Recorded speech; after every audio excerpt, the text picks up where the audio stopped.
In this video, guys, I want to talk about the Harbor Freight 25-inch breaker bar. Overall, I would say that this is a pretty good breaker bar for the price.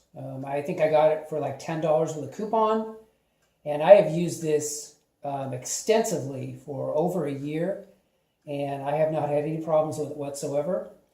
I noticed that early on some of the breaker bars, kind of these budget ones, they didn't have what looked like the chrome palladium over the pivot point here.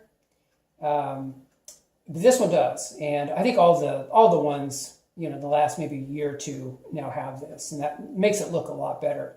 Kind of my only minor gripe is the fact that the pivoting head here is quite big.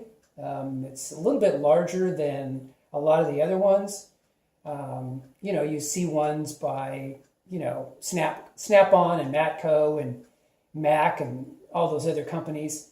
And even, like Stanley and other ones. And the head is it's not much, it's a little bit smaller. So if I could wish something a little bit different about this one, it would be that this head is a little bit smaller, just because sometimes you'll have a little bit of an issue getting it into a small area. But again, I haven't had any, I certainly don't have any real complaints about it. I dented it a little bit right there just because I was really cranking on something, and it came free, and then it hit a piece of metal, and then it gouged just a bit. But you know what? That's no problem. I mean, for $10, I am not going to complain, guys.